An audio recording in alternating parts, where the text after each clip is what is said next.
नमस्कार दोस्तों, anti D law के आज के लेसन आर्टिकल 14 में आपका स्वागत है। दोस्तों, पहले हम देखते हैं कि आर्टिकल 14 के आज के लेसन में हम क्या सीखेंगे। हम स्टार्ट करेंगे आर्टिकल 14 के बैकग्राउंड से। उसके बाद हम देखेंगे कि ये राइट किसे मिलता है और किसके अगेंस्ट मिलता है। फिर हम आर्टिकल 14 में दिए गए इक्वालिटी के दोनों मीनिंग्स को समझेंगे। उसके बाद हम फर्क देखेंगे between the old and new doctrines of equality. Finally हम गोल्डन ट्रायंगल के कॉन्सेप्ट पर जल्दी से नजर डालेंगे। हम शुरुआत करते हैं इक्वालिटी शब्द के कॉन्स्टिट्यूशनल बैकग्राउंड के साथ। दोस्तों, आपने शायद ऑब्जर्व किया होगा कि फंडामेंटल राइट्स के चैप्टर में आर्टिकल 14 सबसे पहला फंडामेंटल राइट है। देखिए, पार्ट 3 ऑफ द कॉन्स्टिट्यूशन बताता है फंडामेंटल राइट्स। पार्ट 3 स्टार्ट होता है किस आर्टिकल से? आर्टिकल 12 से और जाता है 35 तक। लेकिन 12 और 13 में कोई राइट्स नहीं दिए गए हैं। 12 डिफाइन करता है स्टेट को और 13 बताता है कि लॉज जो हैं वो फंडामेंटल राइट्स के खिलाफ नहीं हो सकते। पहला फंडामेंटल राइट आपको दिया जाता है आर्टिकल 14 में। तो आर्टिकल 14 एक बहुत इंपॉर्टेंट प्रोविजन है। दोस्तों, इस वीडियो में हमारा फोकस आर्टिकल 14 पर ही रहेगा, लेकिन इसका मतलब ये नहीं है कि राइट टू इक्वालिटी सिर्फ आर्टिकल 14 में है। इनफैक्ट आपको राइट टू इक्वालिटी पहले मिलती है प्रियम्बल में। दूसरा, अगर आप कॉन्स्टिट्यूशन देखें तो राइट टू इक्वालिटी लिखा है फ्रॉम आर्टिकल 14 टू आर्टिकल 18। तो जब हम राइट टू इक्वालिटी समझते हैं तो हम इन सब को साथ में पढ़ते हैं एज अ होल। लेकिन जैसा कि मैंने पहले कहा, article 14 is the most important, तो अब हम इसे थोड़ा डिटेल में पढ़ेंगे। दोस्तों, राइट्स एंड ड्यूटीज हमेशा एक पेयर में आते हैं। जहां पर राइट होगा वहां पर एक ड्यूटी होगी।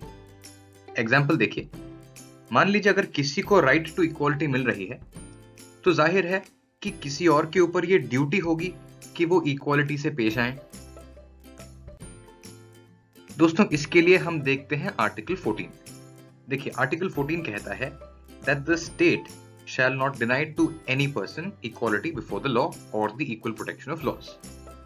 इसका मतलब ड्यूटी इक्वालिटी से पेश आने की ये स्टेट पर है और इसका बेनिफिट जिसे राइट मिलता है वो है एनी पर्सन।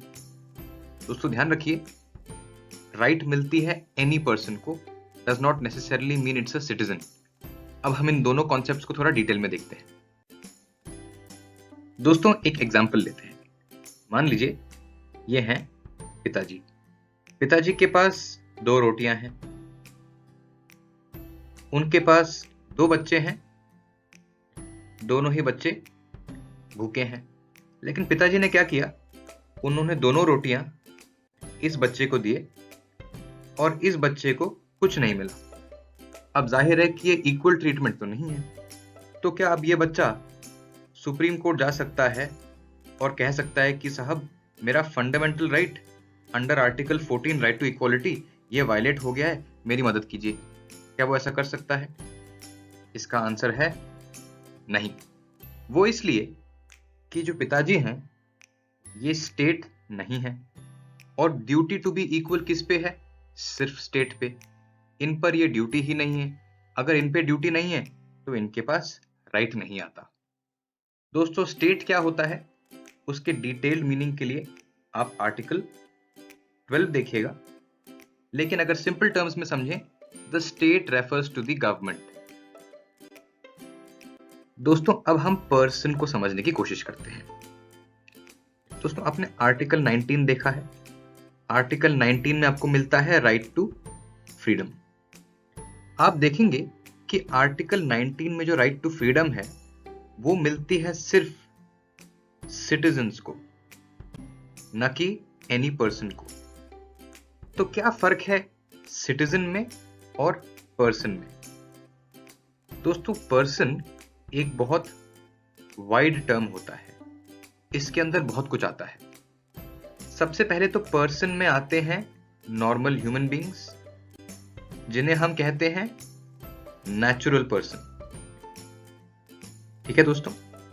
दूसरा, इसमें आते हैं कोई भी कंपनीज, कोई भी एसोसिएशन और इस तरह के समूह, जिन्हें हम कहते हैं आर्टिफिशियल पर्सन। तो ये जो राइट टू इक्वालिटी है, ये मिलती है किसी भी पर्सन को। इसका मतलब वो ना केवल ह्यूमन बींग्स को मिलती है but also to artificial person जैसे कि कंपनीज। तो ध्यान रखिएगा, आर्टिकल 19 सिर्फ सिटीजन्स को, लेकिन आर्टिकल 14 सबको मिलती है। दोस्तों, आर्टिकल 14 में इक्वालिटी के दो कॉन्सेप्ट्स दिए गए हैं। इन दो मीनिंग्स को अब हम आर्टिकल 14 में ढूंढते हैं। शायद इन्हें पहचानना ज्यादा आसान अब होगा। तो आपके दो मीनिंग्स है, पहला इक्वालिटी बिफोर द लॉ और दूसरा मीनिंग है equal protection of the laws. अब हम इन दो मीनिंग्स को सीखते हैं। दोस्तों, इक्वालिटी बिफोर द लॉ एक बहुत सिंपल कॉन्सेप्ट है। इसका मतलब यह है कि द लॉ इज सुप्रीम, कानून ही सर्वोच्च है, and nobody is above the law. इसका मतलब लॉ की नजर में सब इक्वल है। इसका मतलब चाहे ऑफेंस करने वाला प्राइम मिनिस्टर हो या फिर कोई ऑर्डिनरी सिटीजन, दोनों के लिए लॉ इक्वली अप्लाई करेगी। ये बड़ा सिंपल कॉन्सेप्ट है of equality before the law. दोस्तों, इक्वालिटी बिफोर द लॉ एक ब्रिटिश कॉन्सेप्ट है जो हमें इंग्लैंड से मिला है।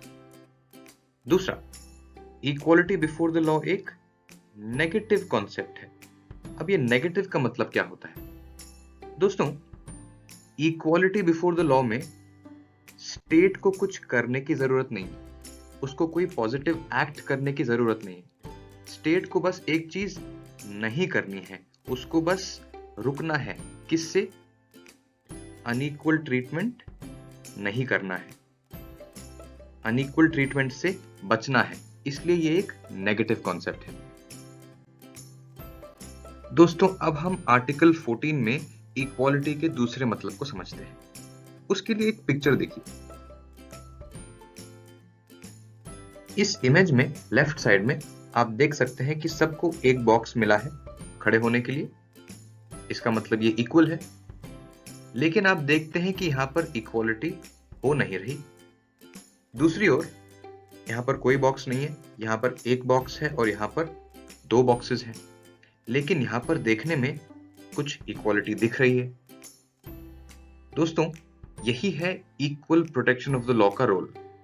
Equal protection of the law एक ऐसा कॉन्सेप्ट है जो रिकॉग्नाइज करता है कि पीपल आर नॉट इक्वल। देखिए, सबकी हाइट अलग है, इसका मतलब लोग इक्वल नहीं होते। दोस्तों, equal protection of law based है एक प्रिंसिपल पर, और वो प्रिंसिपल ये है कि equals must be treated equally. इसका मतलब जो लोग बराबरी पर हैं उनको बराबर की ट्रीटमेंट मिलनी चाहिए। लेकिन मान लीजिए अगर कोई बराबर ना होते हुए कम है, लेस है, अंडर प्रिविलेज्ड है, तो कानून की ड्यूटी होती है कि उन्हें प्रोटेक्शन दी जाए, उनकी हेल्प की जाए। और इस प्रोटेक्शन से क्या होता है कि वो लोग इक्वल स्टेटस पर आ जाते हैं। दोस्तों, ये जो equal protection of the law है, यही रिजर्वेशन का जस्टिफिकेशन है जो सिर्फ कुछ स्पेसिफिक कम्युनिटीज को मिलती हैं। अब अगर कोई कहे कि आर्टिकल 14 को वायलेट करता है, इक्वालिटी को वायलेट करता है, तो यह गलत है। बिकॉज ये कुछ ऐसे क्लासेस हैं जिन्हें प्रोटेक्शन की जरूरत है, और एक बार जब इन्हें प्रोटेक्शन मिलती है तब ये बाकी के सोसाइटी के इक्वल हो जाते हैं। दोस्तों, equal protection of the law एक कॉन्सेप्ट है जो हमें यूनाइटेड स्टेट्स से मिला है, एक अमेरिकन कॉन्सेप्ट है। दूसरा, ये एक पॉजिटिव कॉन्सेप्ट है हमने देखा था कि इक्वालिटी बिफोर द लॉ एक नेगेटिव कॉन्सेप्ट था, equal protection of the law एक पॉजिटिव कॉन्सेप्ट है, क्योंकि इसके लिए गवर्नमेंट को कुछ स्टेप्स लेने पड़ते हैं, स्टेट को कुछ स्टेप्स लेने पड़ते हैं, जैसे कि उसे रिजर्वेशन देना पड़ता है, उसे कोई स्कीम्स बनाने पड़ते हैं, इसलिए इसमें कुछ पॉजिटिव स्टेप्स की जरूरत है। इसलिए unlike equality before the law, equal protection of the law एक पॉजिटिव कॉन्सेप्ट है। दोस्तों अब हम देखेंगे old and new doctrines of equality, जो कि दो इंपॉर्टेंट केसेस पर बेस्ड है। दोस्तों ये जो ओल्ड डॉक्ट्रिन ऑफ इक्वालिटी है, ये बेस्ड है एक केस पर। उस केस का नाम है Anwar Ali Sarkar versus the state of West Bengal. ये एक 1952 का केस है दोस्तों। इस केस में एक टेस्ट दी गई थी। पहले हम नजर डालते हैं उस टेस्ट पे। देखिए इस टेस्ट में दो स्टेप्स हैं। पहला है रीजनेबल क्लासिफिकेशन और दूसरा है rational nexus to the object of the classification. आप बिल्कुल टेंशन मत लीजिए, अभी हम इसको समझेंगे, आप थोड़ा ध्यान दीजिएगा। देखिए ये टेस्ट किस लिए है? ये टेस्ट दिया गया है for the purpose of classification. अब दोस्तों ये क्लासिफिकेशन क्या होता है? अभी हमने एक एग्जांपल देखा था कि एक तरह का क्लासिफिकेशन होता है इनटू जनरल कैटेगरी एंड दूसरा इनटू रिजर्व्ड कैटेगरी। अब आप देखिए, वैसे तो हम बात करते हैं आर्टिकल 14 में कि इक्वालिटी होनी चाहिए, लेकिन यहां पर दो कैटेगरीज बने हैं। तो ये क्लासिफिकेशन किस तरह से की जाए ताकि इस तरह का क्लासिफिकेशन होने के बावजूद आर्टिकल 14 वायलेट ना हो, आर्टिकल 14 की मान रखी जाए। तो ये जो टेस्ट है वो इस केस में दिया गया था ताकि अगर किसी को क्लासिफिकेशन करना हो, अगर स्टेट को क्लासिफिकेशन करना हो, तो वो इन रूल्स को फॉलो करे। अगर वो इन रूल्स को फॉलो करती है तो क्लासिफिकेशन आर्टिकल 14 के विपरीत नहीं जाएगा, आर्टिकल 14 के अकॉर्डिंग रहेगा। दोस्तों हमने अभी ये देखा था कि इस टेस्ट का पर्पस क्या था कि जो क्लासिफिकेशन होती है वो अकॉर्डिंग टू आर्टिकल 14 रहे, ताकि वो आर्टिकल 14 को वायलेट ना करे। अगर कोई क्लासिफिकेशन होती है तो उसे ये दोनों टेस्ट्स पास करने पड़ेंगे। हम एक एग्जांपल लेते हैं। मान लीजिए एक क्लासिफिकेशन होती है कैसी? फॉर रिजर्वेशन इन पंचायत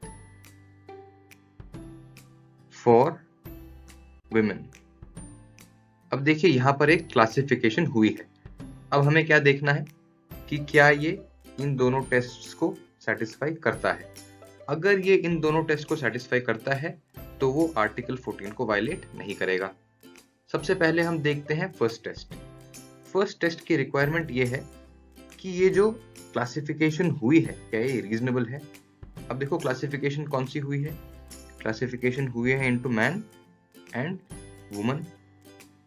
दोस्तों वुमेन की हिस्ट्री इस तरह से रही है कि उनको प्रोटेक्शन की जरूरत है, देयरफॉर ये जो क्लासिफिकेशन है ये रीजनेबल है, पहली बात। दूसरा हम देखते हैं कि इसका ऑब्जेक्ट क्या है, इसका ऑब्जेक्टिव क्या है, इसका रीजन क्या है।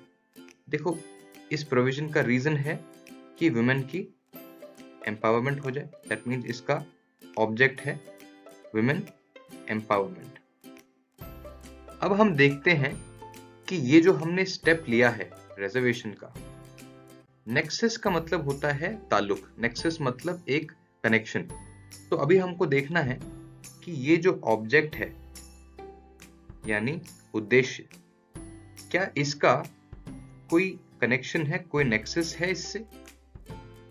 आप देख सकते हैं कि एक बहुत क्लियर कनेक्शन है, एक क्लियर नेक्सस है बिटवीन द एक्ट। एक्ट क्या है? रिजर्वेशन का। ऑब्जेक्ट क्या है? वुमेन एम्पावरमेंट का। तो आप सवाल पूछिए, क्या रिजर्वेशन से वुमेन एम्पावरमेंट होती है? बिल्कुल होती है। इसलिए हमने देखा कि दोनों टेस्ट सेटिस्फाई हो गए। पहला टेस्ट ये ये जो क्लासिफिकेशन हुई है इनटू मैन एंड वुमन ये रीजनेबल है। दूसरी चीज ये कि जो ऑब्जेक्टिव था, ऑब्जेक्ट क्या था, उद्देश्य क्या था, वुमेन एम्पावरमेंट। अब हम उस ऑब्जेक्ट को देखते हैं और देखते हैं क्या उसका कोई नेक्सस था, कोई कनेक्शन था इस स्टेप से, इस रिजर्वेशन से।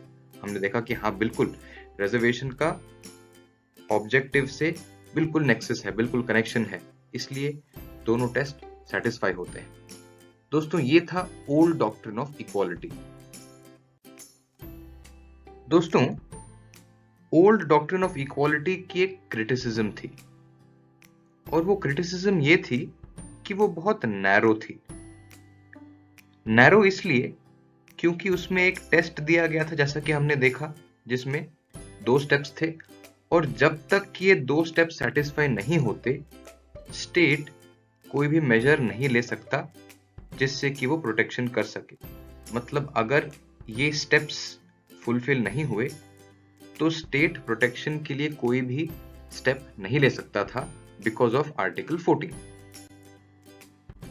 तो दोस्तों एक लीडिंग केस जिसे EP Royappa versus the state of Tamil Nadu कहा जाता है, ये एक 1974 का केस है। तो इसने इस नैरो कॉन्सेप्ट को वाइड कर दिया। उन्होंने इस कॉन्सेप्ट को वाइड करते हुए कहा कि article 14 basically is a rule against arbitrariness, is a rule against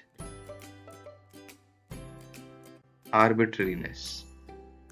और इस तरह से उन्होंने इस मीनिंग से न्यू डॉक्ट्रिन दिया, और न्यू डॉक्ट्रिन वाइडर मीनिंग की थी as compare to the old doctrine.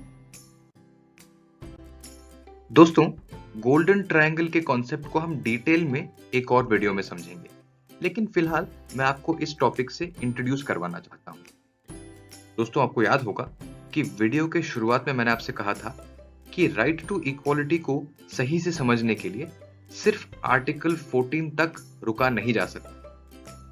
Golden triangle का कॉन्सेप्ट भी यही कहता है।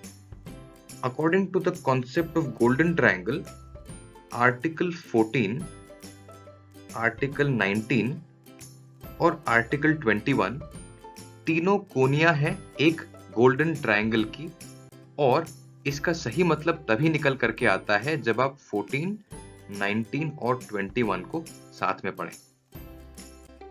दोस्तों इसी के साथ आर्टिकल 14 का हमारा आज का लेसन समाप्त होता है। अगर आपको वीडियो अच्छा लगा तो चैनल को सब्सक्राइब कीजिए ताकि आने वाले सभी लेसन्स की सूचना आपको मिलती रहे। धन्यवाद।